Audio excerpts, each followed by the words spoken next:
The champagne glass shattered against the marble floor, and my daughter's voice cut through the silence like a blade I'd sharpened myself. Can someone get the owner? I want to speak to whoever's in charge of this disaster right now. I stood there in my simple black dress and worn apron, watching my only child demand to see me without knowing she already was. The woman I'd raised, the baby I'd nursed through fever and heartbreak, didn't recognize her own mother as anything more than the help. But I'm getting ahead of myself. Let me back up, because you need to understand how a mother ends up invisible to her own daughter. My name is Thelma Robinson.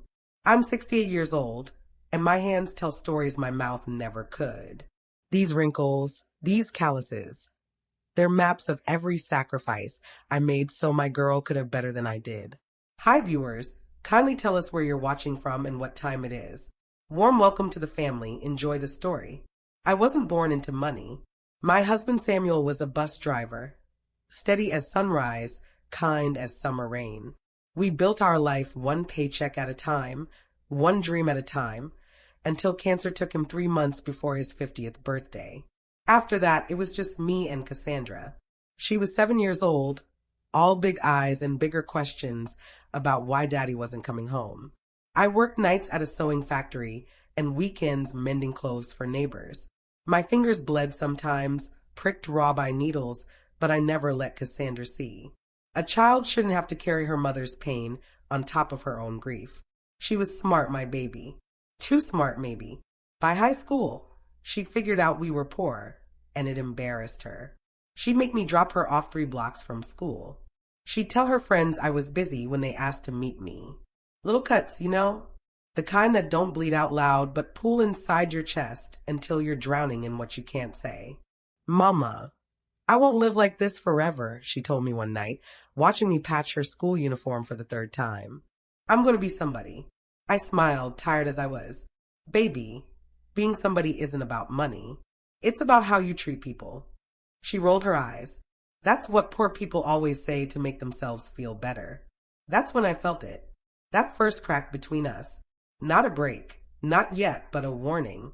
Like ice groaning under weight it wasn't meant to hold. But I kept working, kept hoping, kept believing love would be enough to keep us together. Then everything changed the summer I turned 48. I'd been cleaning house for a widow named Mrs. Eleanor Langford for almost a year. She lived in this beautiful place by the coast, white stone and blue shutters, windows that framed the ocean like paintings.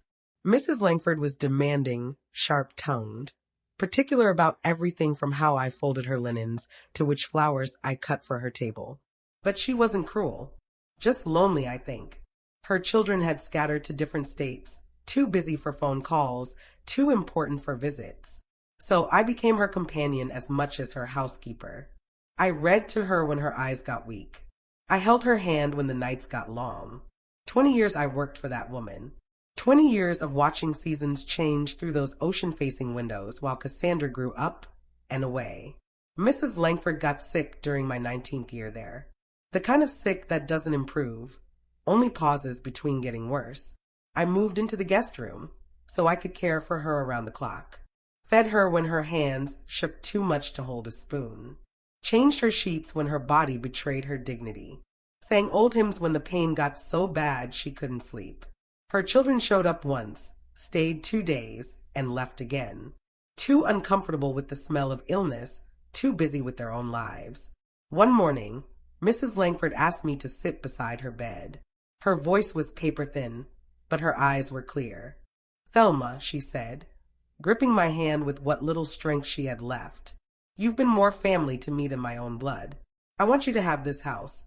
I thought she was confused, the medication making her talk nonsense. But she wasn't.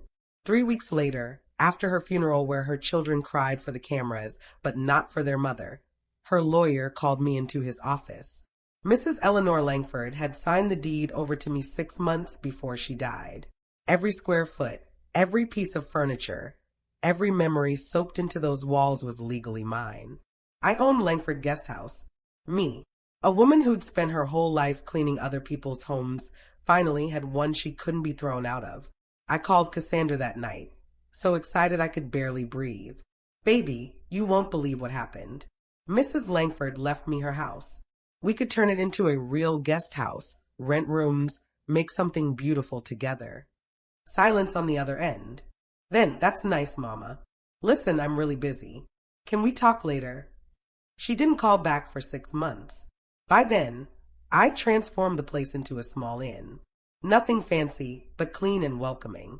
I hired 2 staff members, both older women like me who needed work and understood the dignity in honest labor. We hosted families on vacation, couples celebrating anniversaries, people looking for peace by the water. I was proud. For the first time in my life, I wasn't just surviving. I was building something. Cassandra, meanwhile, was building something else entirely. She'd moved to Atlanta, working for some big company with a fancy title I could never quite understand. She started dating men who wore watches that cost more than my car. She changed the way she talked, smoothing out the rhythm of home until she sounded like she was born into country clubs instead of cramped apartments. When she finally brought her boyfriend to meet me, I understood what I'd lost. His name was Brandon Pierce. Tall, handsome, with hands so smooth they'd clearly never held anything heavier than a pen. He was polite in that distant way rich people are when they're slumming. Called me ma'am, but looked through me like I was furniture. Cassandra was worse. She corrected everything. How I pronounced words, how I held my fork, how I laughed too loud at my own jokes. At one point, she pulled me aside and whispered through clenched teeth, "Mama, please try not to embarrass me." I went to bed early that night and cried into my pillow so they wouldn't hear. But I still showed up to her wedding a year later. Sat in the back row in a dress I'd made myself, watching my daughter marry into a family that probably spent more on flowers than I'd earned in a decade. Afterward, when Brandon's mother asked Cassandra about me, I heard my baby say, "Oh, she's just an old family friend." Very sweet. Not her mother. A friend. I drove home alone that night, radio off, windows down, letting the wind carry away the sound of my heart breaking. 3 years passed with barely any contact. Birthday cards I sent went unacknowledged. Phone calls went to voicemail. I told myself she was busy. She was happy. She'd come around eventually. Then one Tuesday afternoon, my phone rang. Cassandra's name lit up the screen. "Mama." Her voice was sugar sweet, the way it used to be when she was little and wanted something. "I have a huge favor to ask." My heart jumped despite itself. "Anything, baby. What do you need?" Brandon's company is hosting this big client event, really important for his career. "We need a venue, somewhere impressive but not too expensive," and I immediately thought of your place. "Could we use the guest house?" I should have heard the warning in how she said, "your place," instead of "your home." Should have noticed she was asking for the property, not the relationship. But hope makes fools of mothers. "Of course," I said. "When do you need it?" "This Saturday. I know it's short notice, but we'll handle everything. You won't have to do a thing." Saturday came burning hot and humid, the kind of coastal summer day that makes even breathing feel like work. I woke up early, put on my nicest dress, the navy blue one with small flowers I'd worn to church for years. I tied a scarf over my gray hair and went to help my staff prepare. The caterers arrived first, then the florists, then the musicians. Everything was elegant, expensive, way beyond what my usual guests required. I felt out of place in my own home. When Cassandra arrived, she swept in like she owned the building. Maybe in her mind, she did. She wore a cream-colored dress that probably cost more than my monthly income, and her makeup was magazine perfect. She saw me and her smile flickered. Just for a second, but I caught it. "Oh, Mama, you're here. Not good to see you, or thank you for this." Just surprise, maybe disappointment, that I'd shown up to my own property. "Thought I'd help out," I said softly. "Make sure everything runs smooth." She glanced at Brandon, then back at me. Her voice dropped low. "That's sweet, but we have staff for that. Maybe you could just stay in the kitchen, out of sight? This is really important for us." The words hit like a slap, but I nodded, swallowed the hurt, went back to the kitchen where I belonged, apparently. The guests started arriving around 7. I watched through the kitchen window as they laughed and clinked glasses. These people in their expensive clothes celebrating whatever success they bought or inherited. Cassandra moved through the crowd like she was born to it, Brandon's arm around her waist, both of them glowing with the kind of confidence that comes from never being told no. Around 8:30, one of the catering staff, a young girl named Maya, was carrying a tray of champagne glasses. Someone bumped her, not her fault, just the crowd pressing too close. The tray tilted, glasses slid, and champagne splashed across the floor, droplets hitting Cassandra's designer heels. The room went quiet. Cassandra spun around, her face twisted with anger I'd never seen before. Are you kidding me? Who hired this clumsy idiot? Maya started apologizing, near tears, trying to clean it up. But Cassandra wasn't done. Her eyes swept the room and landed on me, standing in the kitchen doorway with a dish rag in my hand. To her, I was just another old woman, another piece of hired help who'd messed up her perfect evening. Ugh!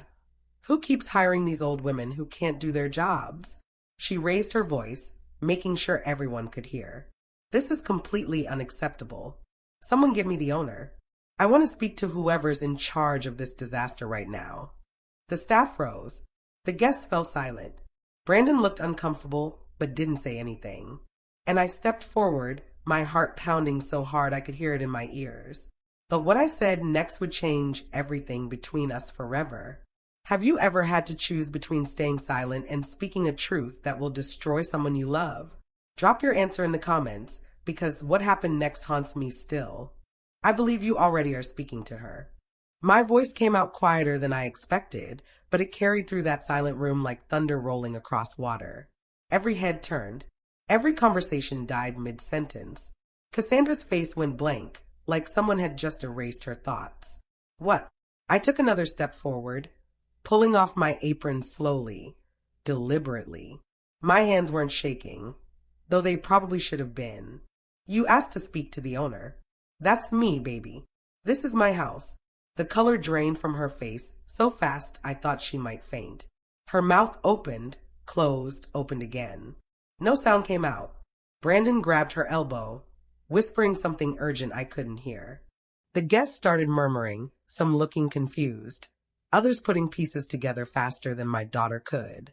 Mama, I don't understand, Cassandra finally managed, her voice small and childlike. You work here. You said you manage the place, not that you own it. You never asked. I kept my tone gentle, not accusing, just stating fact. 20 years Mrs. Langford employed me. When she died, she left me everything. The house, the land, all of it. I've owned Langford Guest House for 3 years now. Someone in the crowd gasped. A woman in a red dress whispered to her husband loud enough for everyone to hear.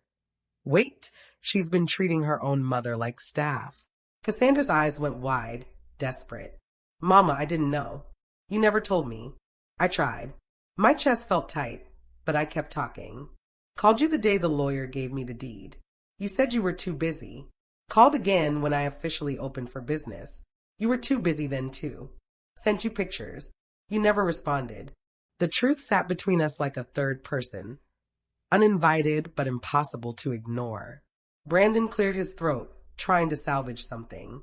Mrs. Robinson, we had no idea. Cassandra never mentioned that you owned the property. She just said you worked here. That's when it hit me.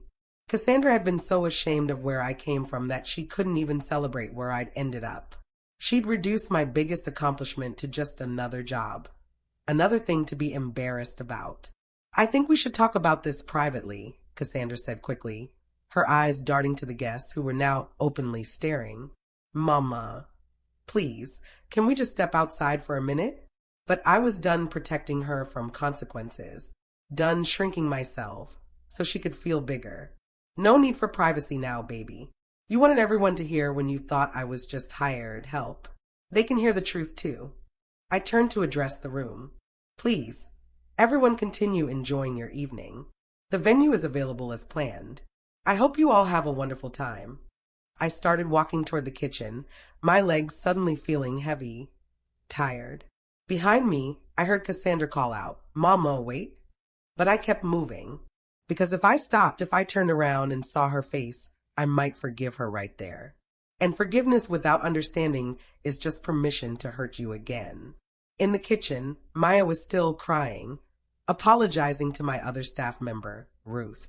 I put my hand on Maya's shoulder. You did nothing wrong, sweetheart. Accidents happen.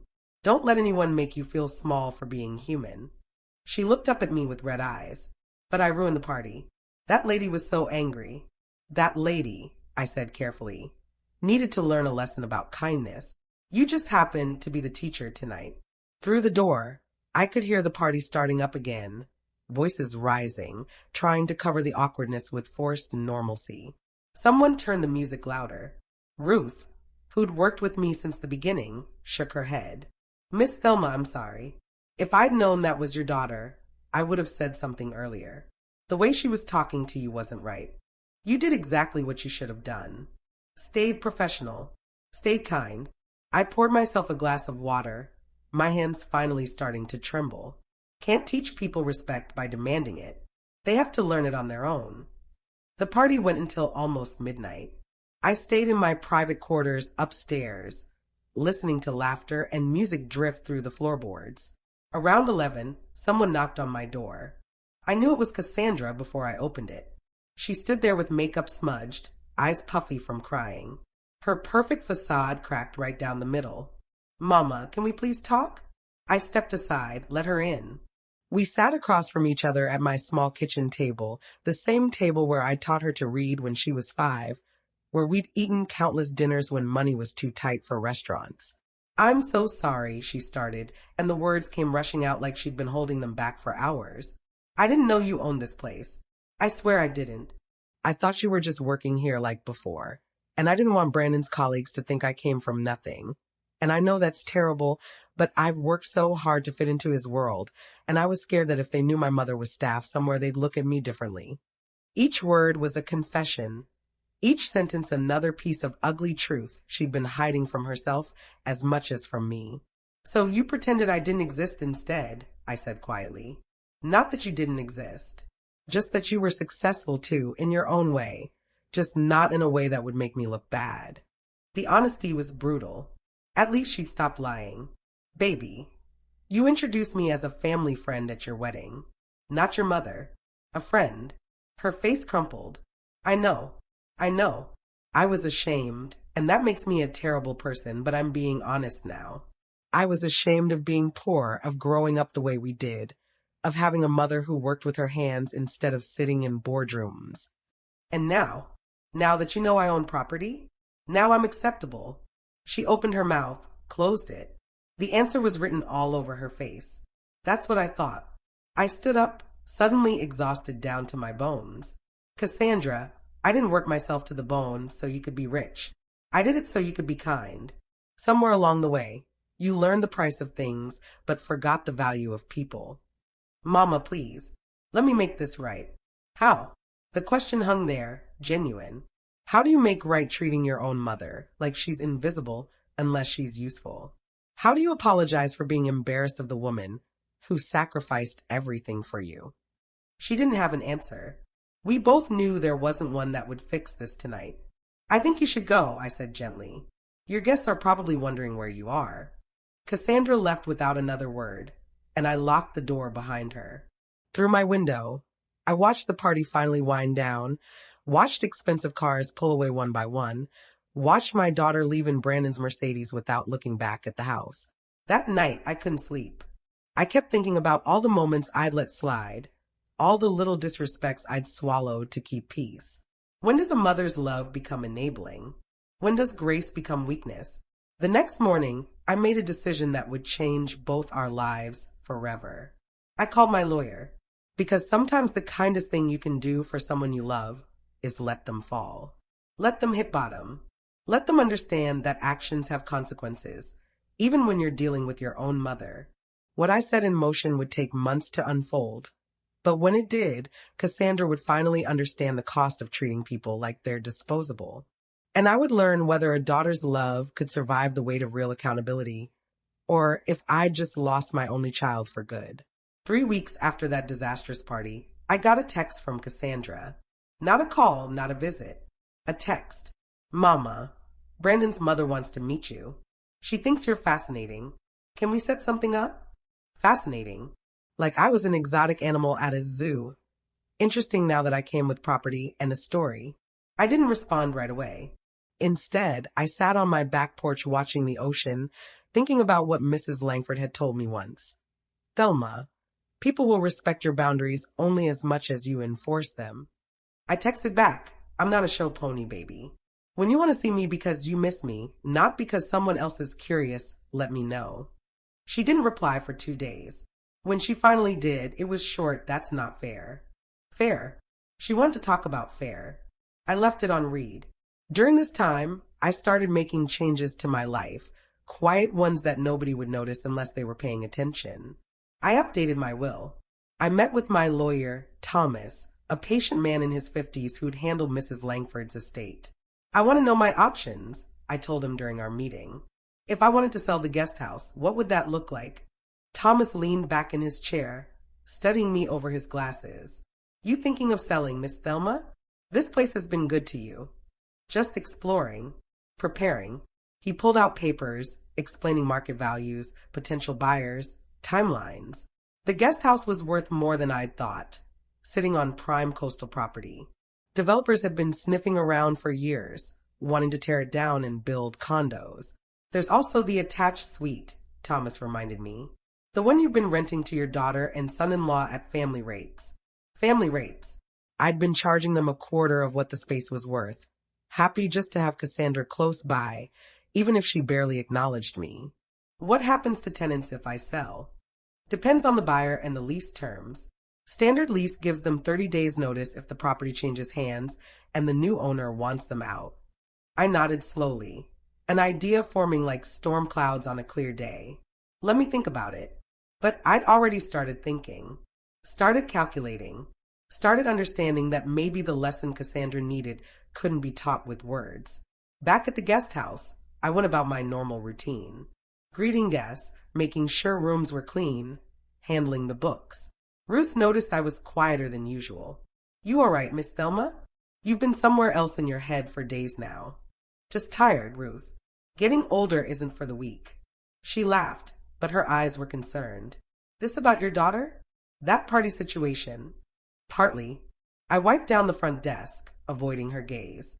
Ruth, can I ask you something?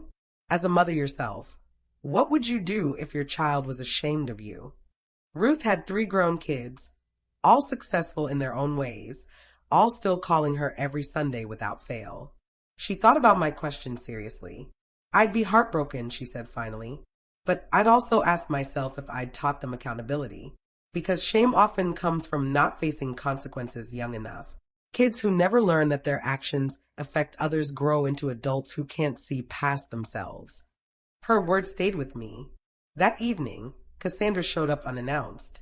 She let herself into the property using the key I'd given her years ago, walking into my private quarters like she owned the place. Mama, we need to talk. You could have called first. You're not answering my calls. She sat down without being invited, crossing her legs, looking every bit the corporate professional in her tailored suit. Brandon and I want to apologize properly. We want to take you to dinner, somewhere nice, our treat. I don't need your charity, Cassandra. It's not charity. It's an apology. She softened her voice, using the tone she probably used on difficult clients. Please, Mama, let us make this right. I studied my daughter's face, looking for genuine remorse and finding mostly inconvenience. She was sorry I was upset, not sorry for what she'd done. There's a difference. When's the last time you asked how I was doing? Not about using my property, not about meeting someone, just asking about me. She blinked, caught off guard. I ask all the time. Really? When? Silence filled the space between us like water filling a sinking ship. That's what I thought. I stood up, needing distance from this conversation. Cassandra, you want to fix this with a dinner, with a check, with some gesture that costs you money, but not pride. But that's not how this works. Then tell me how it works. Her voice rose, frustrated. Tell me what you want from me. I want you to see me, not as an embarrassment, not as a resource, but as your mother, the woman who raised you alone, who worked 3 jobs so you could have school supplies, who sat up with you when you had nightmares after your father died. I want you to remember that before I owned anything, I was still worthy of respect. Tears started streaming down Cassandra's face, real ones this time, not the performative crying from the party. I do see you, she whispered. I just got lost somewhere. I got so focused on becoming someone important that I forgot who made me possible. It was the closest she'd come to real understanding, and part of me wanted to fold, to hug her, to say everything would be fine. But I thought about Ruth's words, about consequences, about teaching lessons that stick. I appreciate you saying that, I said carefully. But words without change are just noise. If you really see me now, prove it. Not with dinners or gifts. With how you treat people. All people. Not just the ones who can do something for you. She nodded, wiping her eyes. Okay, I can do that. I will do that. Good. I walked her to the door. And Cassandra? From now on, call before you come over. This is my home, not a lobby. Something flickered in her eyes, hurt maybe, or surprised that I was setting boundaries. But she nodded and left. I watched her walk to her car, watched her sit in the driver's seat for a long time before starting the engine. Part of me wondered if this was the moment things would change, if she'd really heard me. The other part of me knew better. 2 days later, I got a call from Ruth. She sounded nervous. Miss Thelma, I need to tell you something. Your daughter came by yesterday when you were out. She was asking questions about the property, about finances, about how much money you make from the guest house. My stomach dropped. What kind of questions? Whether you needed help managing things. Whether you'd ever considered letting someone else handle the business side. She said she was worried you might be overwhelmed at your age. Ruth paused. Miss Thelma, it felt wrong. Like she was sizing something up. I thanked Ruth and hung up, my hands shaking with something that wasn't quite anger, but close. She wasn't trying to understand me. She was trying to manage me. Trying to take control of the one thing I built for myself. Probably thinking she knew better. Probably telling herself it was for my own good. That's when I knew. The lesson she needed wouldn't come from conversations or boundaries or patience. It would come from loss.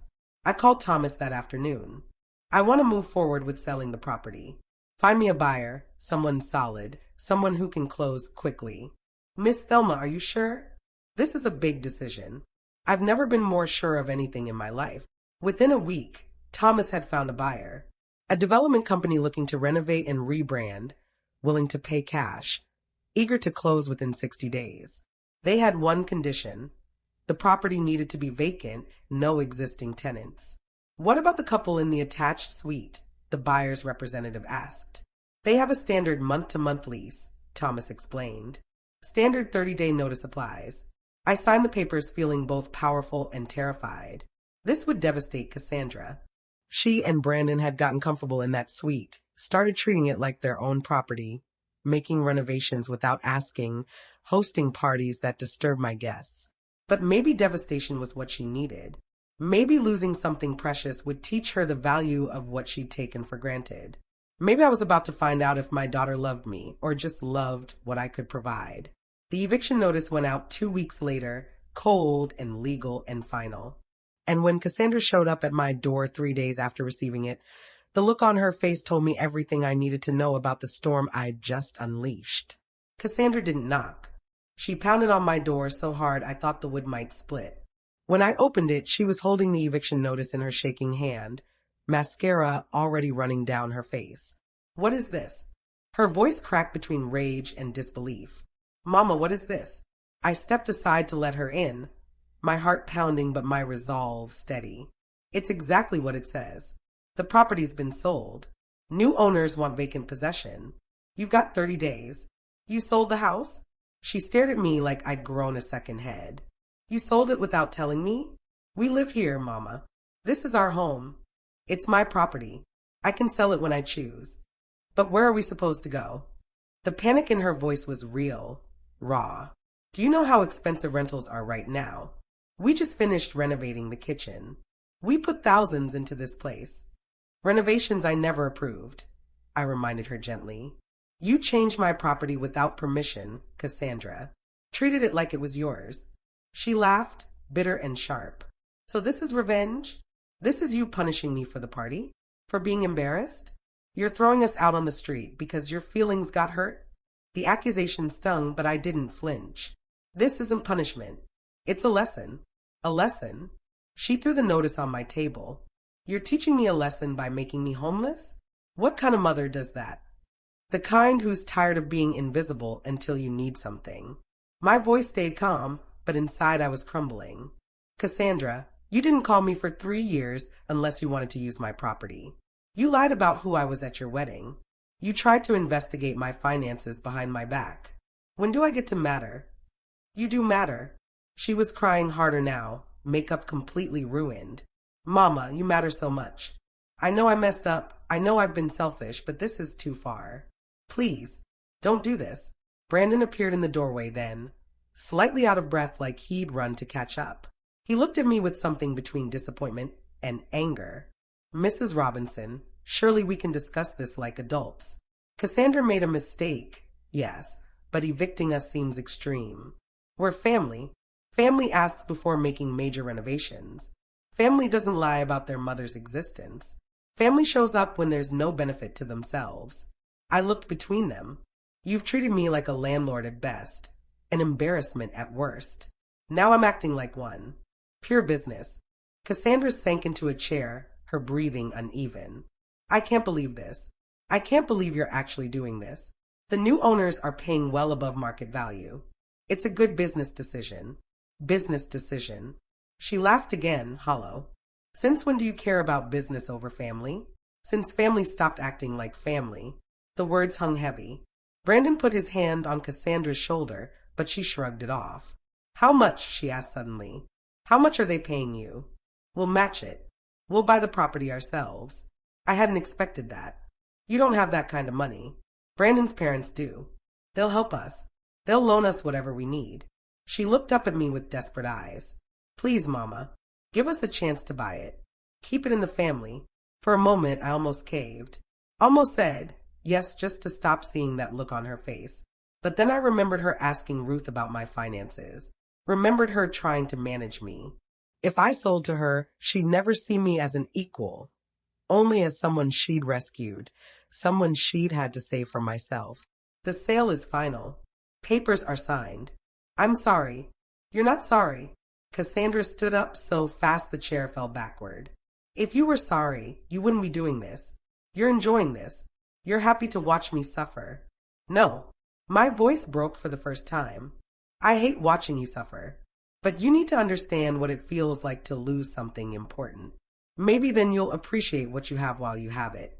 Brandon stepped forward, his tone sharp now. With all due respect, this is cruel. We've been good tenants. We pay on time.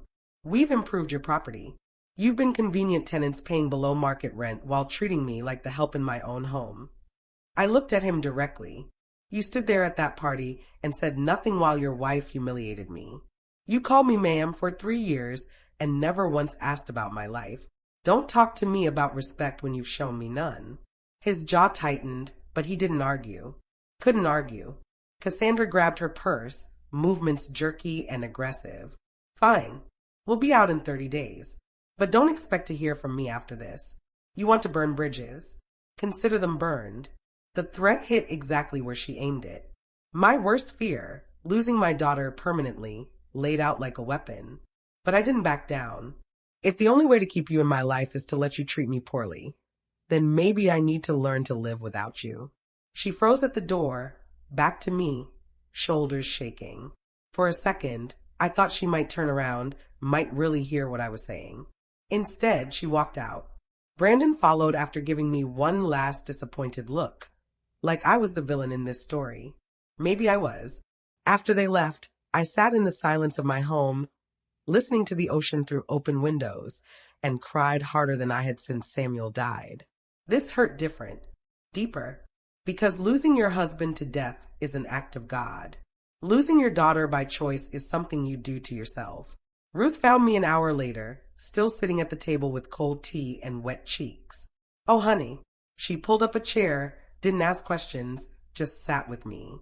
Did I do the right thing? I finally asked. I don't know, Ruth said honestly. But I know you did the brave thing. And sometimes that's all we can manage. Over the next 2 weeks, I didn't hear from Cassandra at all. No calls, no texts, no surprise visits. The silence was louder than any argument. I watched from my window as moving trucks came and went from the attached suite. watched furniture disappear, watched boxes pile up, watched my daughter pack up her life without asking if I needed help or saying goodbye. On the 28th day, I got a letter slipped under my door. No name on the envelope, but I knew her handwriting. Inside, just one line: I hope you're happy now that you've won. I wasn't happy. I wasn't anything close to happy. But winning was never the point. The sale closed on schedule. The new owners, a development company called Coastal Renovations, took possession with plans to transform the guest house into a boutique hotel.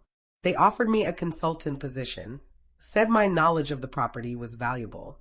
I declined. Some chapters need to end completely before new ones can begin. I used the money from the sale to buy a small cottage in our inland. Nothing fancy, but peaceful. A front porch with a swing, a garden plot for vegetables, enough rooms for just me and whatever simple life I could build. Ruth helped me move, along with Maya and a few regular guests who'd become friends over the years. They told me stories about the guest house, about how I'd made them feel welcome, how they'd missed the place. You're not retiring completely, are you? Maya asked while unpacking my kitchen. You're too good with people to just stop. Not retiring, just resting. There's a difference. The cottage felt empty that first night, too quiet after years of running a business full of voices and movement. I sat on the porch swing watching fireflies, wondering if I'd made a terrible mistake. My phone rang just after dark. Unknown number. Hello, Mrs. Robinson? This is Patricia Whitmore. I'm Brandon's mother. I sat up straighter, surprised. Mrs. Whitmore, how can I help you? I wanted to call and apologize for my son and daughter-in-law's behavior. Cassandra told me what happened at the party, the whole story, and I was horrified. She paused. I also wanted you to know that we offered to help them buy your property, but you'd already sold it. I understand why you did. Do you? I do. I have 3 children, Mrs. Robinson. 2 of them treat me with respect. One of them treats me like an ATM who occasionally gives advice. I know exactly what you were trying to teach Cassandra. Her voice softened. The question is, did she learn it? I don't know yet. Well, for what it's worth, she's been different since the eviction. Quieter, more thoughtful. She actually asked me last week about my childhood, about how I grew up. First time she's ever shown interest. Patricia laughed softly.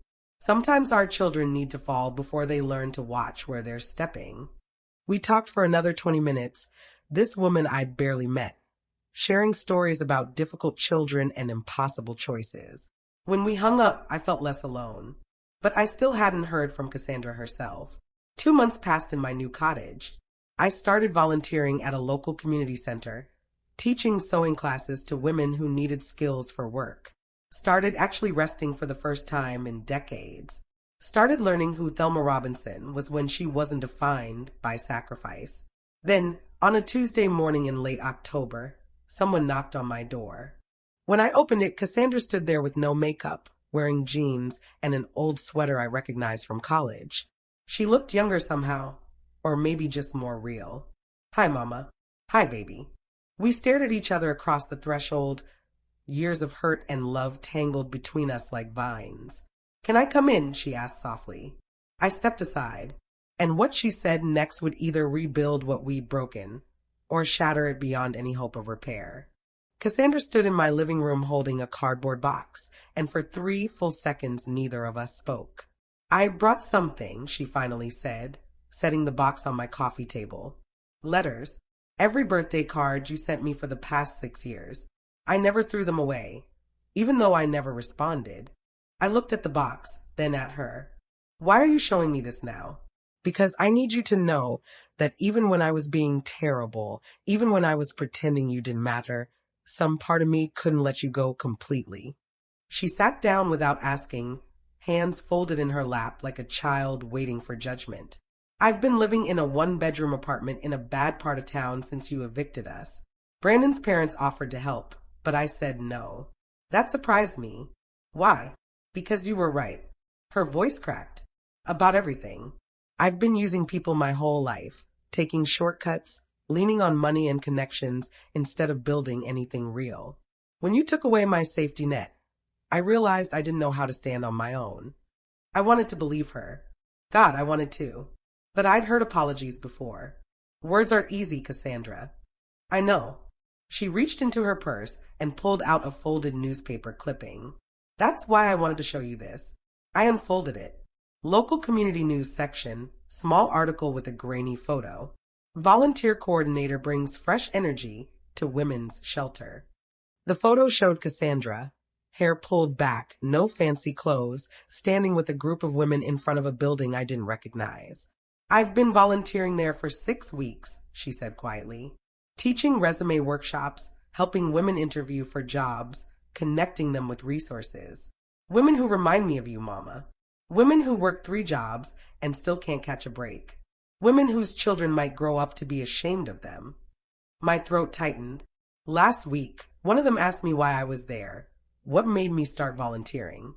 And I told her the truth. I told her my mother taught me everything about survival and nothing about gratitude, and that wasn't her fault. It was mine for not paying attention. A tear slid down my cheek before I could stop it. How's Brandon handling all this? The apartment, you volunteering, the change. Cassandra looked down at her hands. We're separated. The words hit like cold water. What? He didn't like who I was becoming. Said I was acting beneath my station, embarrassing him with my sudden poverty consciousness. She laughed bitterly. Turns out he married me because I was ambitious and upwardly mobile. When I stopped climbing and started looking back at where I came from, he lost interest. Oh, baby, I'm sorry. Don't be. She looked up, eyes red but clear. He was exactly who I deserved when I was being that person. Now I need to figure out who I am without him, without money, without pretending. We sat in silence for a moment. Outside my window, birds argued over seeds in my garden. I'm not here asking you to fix this, Cassandra continued. I'm not asking for money, or to move in, or for you to make everything okay. I just needed you to know that losing everything you gave me was the best thing that ever happened to me. You didn't lose everything, baby. You still have me. She started crying then, real sobs that shook her whole body.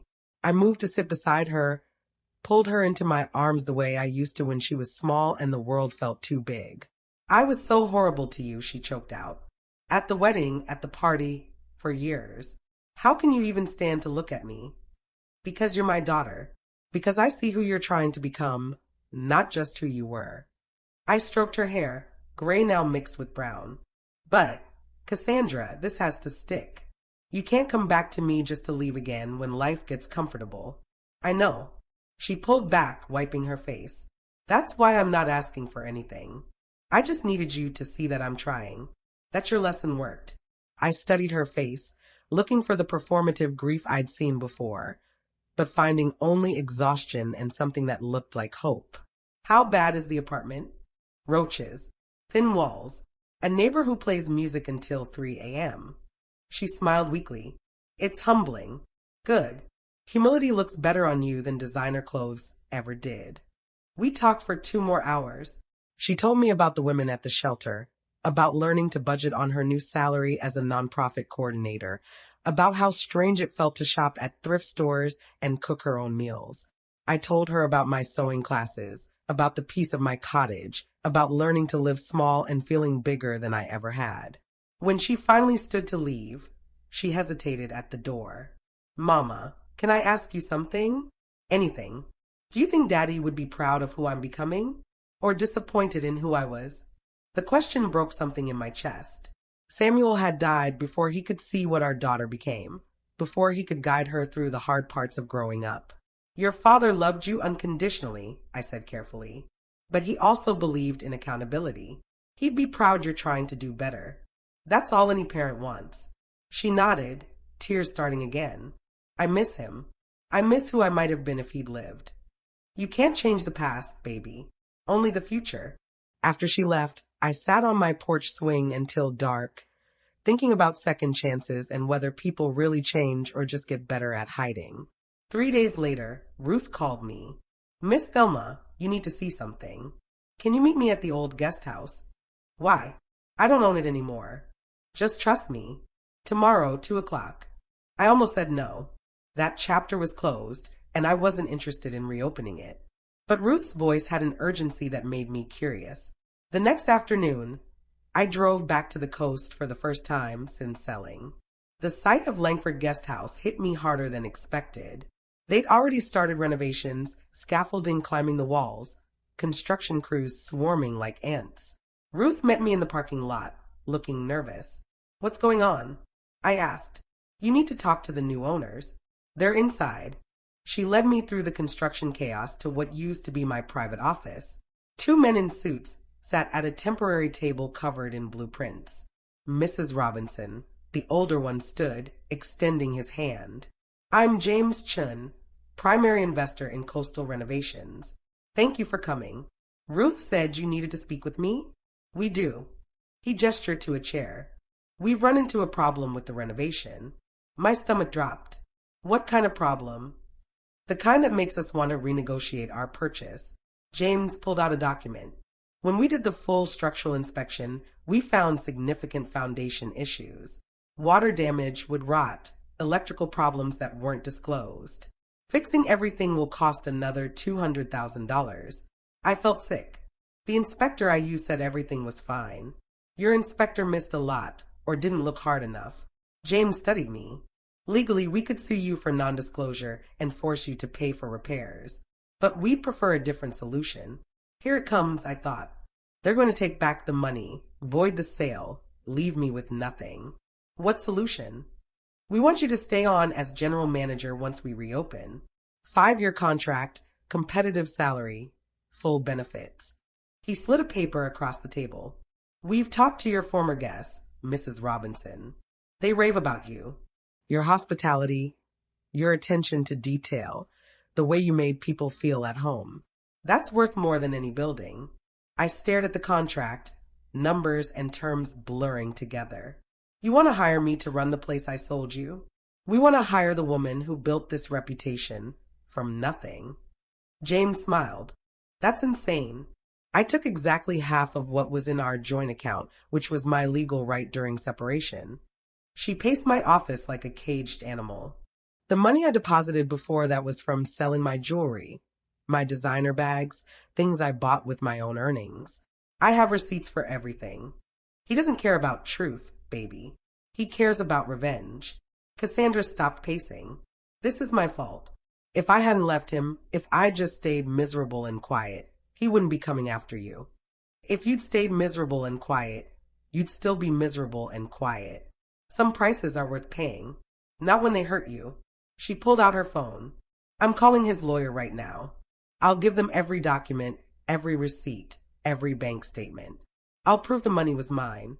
And if that's not enough," she looked at me with something fierce in her eyes, "then I'll go back to him." "Cassandra, no. Just temporarily. Just long enough to make him drop the lawsuit. He doesn't want money, Mama. He wants to win. If I surrender, he'll stop." Her voice broke. "I won't let him destroy you because I finally grew a conscience." I grabbed her shoulders, forced her to look at me. "Listen to me very carefully. You will not go back to that man. You will not sacrifice yourself to protect me. I'm your mother, not the other way around. But, no buts. We fight this together or we don't fight at all." I released her. "Besides, I didn't survive 68 years by folding every time someone threatened me. Brandon wants a war. He picked the wrong old woman." Over the next 2 weeks, we gathered every document, every receipt, every bank statement. Cassandra's paper trail was meticulous, thank God, years of corporate training making her obsessively organized. My lawyer, Thomas, reviewed everything with the careful attention of someone who understood what we stood to lose. "This is solid," he finally said. "Brandon's case is garbage. No judge would rule in his favor. So we're safe. From judgment, yes. From the process," Thomas grimaced. "He can still drag this out, make it expensive, make it hurt. That's probably the point. How much are we talking?" "Legal fees could run $20,000, $30,000. Maybe more if he appeals or files additional motions." My stomach sank. I had money from the sale, but not enough to throw away on frivolous lawsuits. Cassandra read my face. "I'll pay it. Every penny. This is my mess." "You don't have that kind of money," I said gently. "Then I'll get it. I'll take a second job. You'll do nothing of the sort." I turned to Thomas. Is there any way to countersue? Make him responsible for our legal costs when we win. We can try. But men like Brandon Pierce usually have deeper pockets and better lawyers. It becomes a war of attrition. Thomas closed his folder. My advice? Settle. Offer him something small, enough to save face and move on with your lives. Absolutely not, Cassandra and I said simultaneously. We looked at each other and almost smiled. First time we'd been in complete agreement about something in years. He doesn't deserve a settlement, Cassandra continued. He deserves to be exposed for the vindictive, controlling man he is. Agreed, I said. We fight. Thomas sighed. All right, but understand this gets ugly. He'll investigate everything. Your finances, your relationships, your history. He'll look for any dirt he can find to discredit both of you. Let him look. I've got nothing to hide. Famous last words. A week later, Brandon's lawyers filed their official complaint. But they didn't just accuse Cassandra of theft. They accused me of elder exploitation, claiming Cassandra had manipulated me into selling the guest house below market value, then pocketed the difference. The accusation was so twisted, so deliberately malicious, I couldn't breathe when I read it. According to their filing, I was a vulnerable elderly woman, possibly suffering from dementia, who'd been taken advantage of by my scheming daughter. They had witnesses who'd testify about my declining mental state and Cassandra's suspicious involvement in my financial decisions. They're painting me as senile, I told Ruth, hands shaking with rage. As some confused old woman who couldn't make her own choices. Who are these witnesses? I scanned the document. Names I didn't recognize at first, then one that made my blood freeze. Mrs. Brandon Pierce Sr. Patricia Whitmore. Brandon's mother. The woman who'd called me to apologize, who'd praised my decision to teach Cassandra accountability, was now testifying against me. Cassandra went pale when I told her. That can't be right. She told me she understood what you did. She said she respected you. She lied. Or Brandon got to her. Or she always planned to use that conversation against us. I felt sick. She called me specifically to ask about my decision-making process, my reasons for selling. I thought she was being supportive. She was gathering evidence, Ruth said quietly. Lord, these people are calculated. That night, alone in my cottage, I finally let myself break down.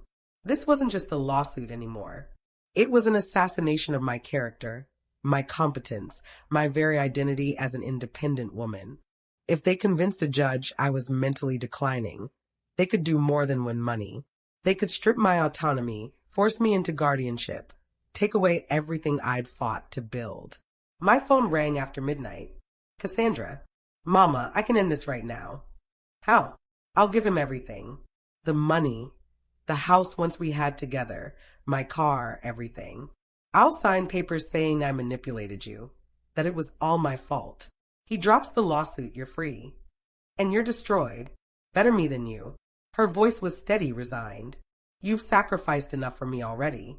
I thought about saying yes, about letting her fall on this sword so I could stay safe, stay secure, stay comfortable. Then I remembered every lesson I tried to teach her about standing up, speaking truth, refusing to let bullies win. No, I said firmly. We don't negotiate with terrorists, baby, even when they wear expensive suits. Mama, listen to me. If we let Brandon do this, we're teaching him that threatening people works. We're telling every woman in a bad marriage that it's safer to stay than to leave. We're saying that money and lawyers can rewrite reality. I took a breath. I'd rather lose everything than win by surrendering. Silence on the other end. Then you're sure. I've never been more sure of anything. Okay. I heard her breathe out. Then we fight. Whatever it takes. What it took was more than either of us imagined. The deposition was scheduled for 3 weeks out. Thomas prepared me with questions, warned me what Brandon's lawyers would ask, how they'd try to twist my words. They'll make you seem confused, forgetful, easily influenced, he explained. Stay calm. Stick to facts. Don't elaborate. I'm not confused or forgetful. I know that. But they'll try to make it seem like you are. Be ready. I wasn't ready. Nothing could have prepared me for sitting across from Brandon's legal team while they spent 4 hours dissecting every decision I'd made, every conversation I'd had,